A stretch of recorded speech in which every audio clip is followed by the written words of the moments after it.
What's cracking, guys? It's Monster Chappie. We're back for some gameplay with the AK-12. And first off, shout outs to Q, Spade, Paris, Jones, and everybody else we was gaming with that night. You know, good rounds with these guys, man. A lot of fun to play with. Super cool dudes as well. If y'all not sure who I'm talking about, you know, check out the names at the bottom of the screen. But anyways, this gun right here is the bomb. Like, I like the AK-12U.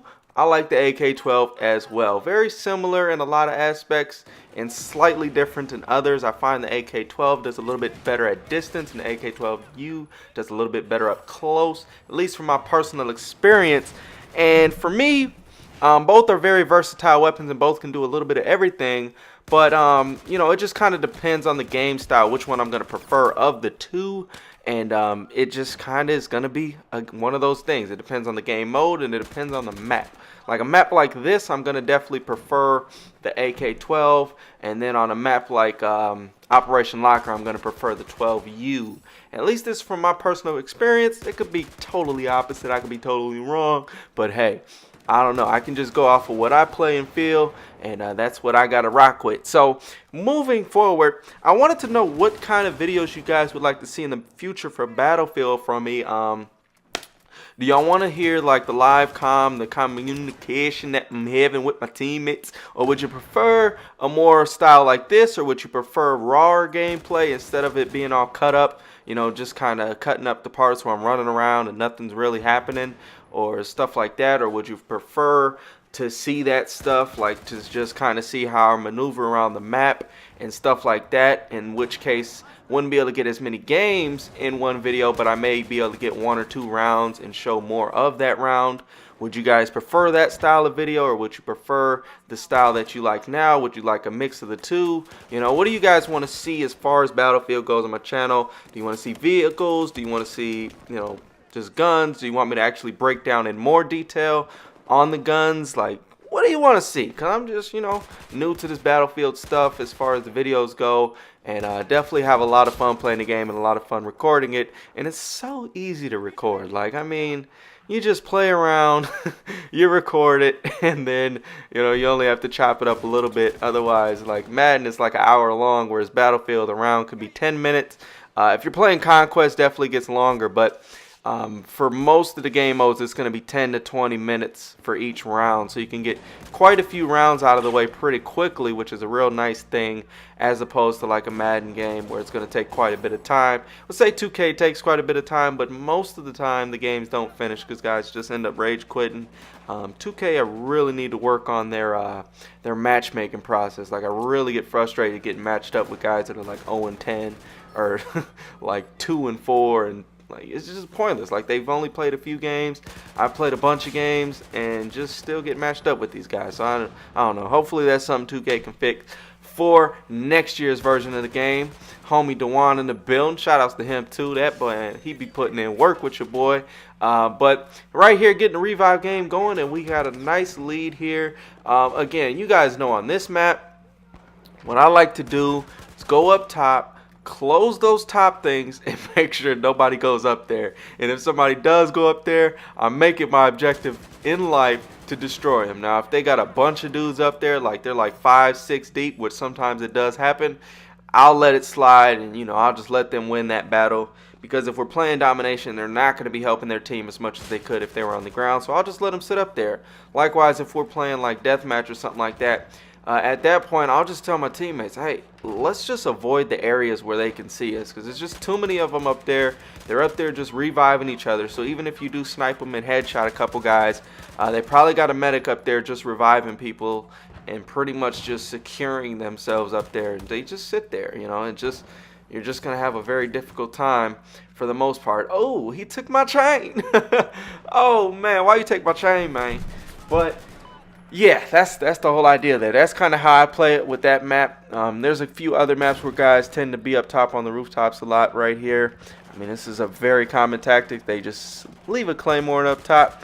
But I'm not going to let that deter me. I'm going to go right back up there. I'm going to be ignorant, and I'm going to get that kill. And that's the mindset of a lot of players.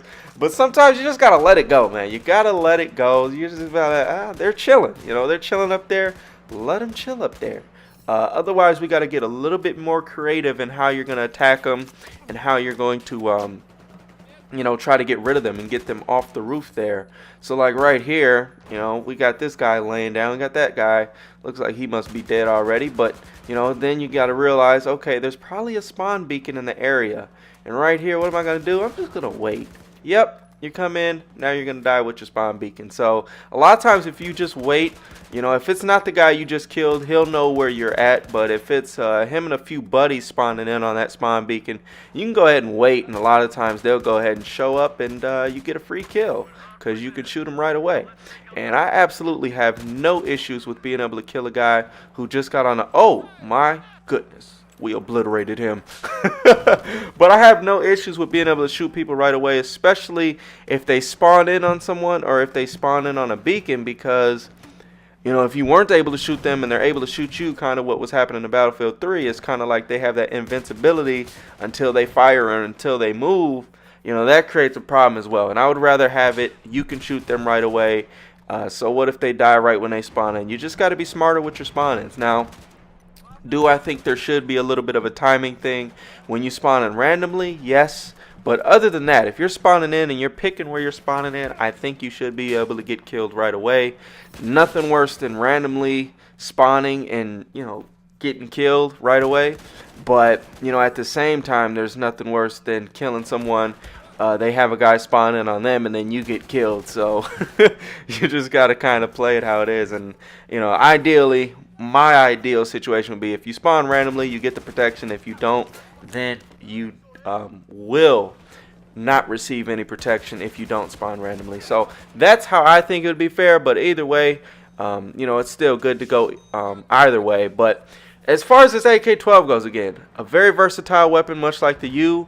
It can do a lot of good things. Very good at medium range. You're going to be using the assault so you can, you know, heal yourself and things like that. Right here, we got another sniper around, just kind of sneaking around up top here. This little sneaky little guys, man. And you can see the spawn beacon, but in the way we end up getting the W there, and we're back on Zavad, and now we are up top. As you can see, we got a couple snipers up there already. Doing my best to get rid of them. Then we're going to go ahead and close it up and basically try to prevent those guys from staying up there, man. I just refuse, if possible, to let those guys get up top. If you can keep them from being up top, man, you can change the whole outcome of the map. Like, guys will go up there and go like 14-2, 20-6. Like, they don't die much and they're going to get a lot of kills. And if you're playing team deathmatch or squad deathmatch or just pretty much anything where it's just a deathmatch type scenario, they can have a huge impact on the map. Whereas if it's a domination or some other objective-based game, they can have a big impact on the game, but you can kind of eliminate their impact and they're less impactful because there's actually an objective, there's actually somewhere you should be trying to make a play on the objective and, you know, actually not worry about your KD so much and actually do and play the objective PTFO or whatever they call it. But as far as this AK-12 goes, again, man, I really do like this gun. As far as attachments goes, again, we're rocking either the red dot or some variation of the red dot or red, you know, something with that little reticle in the middle, man. I really like that. I've been a huge fan of that since the old Call of Duties, and it's very nice, again, on Battlefield. As far as the attachments goes, you know, I do like the muzzle brake on this weapon here, and as you see, we're trying to get up top, sneak up top here. But I do definitely like the muzzle brake on this weapon. As well as either the angle grip or one of the potato grips or one of those grips like that. Can do some real good things. As you can see, that's how you get up top. Shout outs to Rival X Factor for that one. Or actually, it was someone in the comments in one of his videos that said that you can do that. Because I think him and someone else, they were using each other to jump up there. And somebody else in the comments said you can just use that railing. And ever since then, it's been a lovely thing for your boy, man. Definitely taking advantage of those tips. So if y'all got any more tricks, little sneaky tricks or tips and stuff like that, man, leave them in the comments. I will use them. You know what I'm saying? So we can all help each other. As I learn stuff, I'll share it with you. and vice versa, man. I'm definitely open to ideas and new ways of thinking and stuff like that, man. The more ways and the more diverse you can be, usually off the better you're going to become. But that's going to pretty much wrap it up for this commentary. I want to thank y'all for stopping through and showing support and taking your time out of your day to watch my videos, and really appreciate the support, man. It means a lot. And till the next time, guys, it's your boy Monster Chappie. Check me out using this corner. Use that cover, use that cover. Let's go, using that cover effectively, man, and trying to basically take away all the angles of fire that our enemies can hit us with, and using that good old med kit to repair ourselves. So that's it, guys. Hopefully you guys enjoy the additional gameplay on here, and let me know again what kind of videos you want to see for Battlefield. Do you want to see live commentary? Do you want to see squad commentary? Whatever it may be, let me know. Do you enjoy the videos like this, etc., etc.? But that's it, man. Y'all take care of yourselves, and hopefully y'all are looking forward to the Super Bowl like I am. Till the next time, we gone.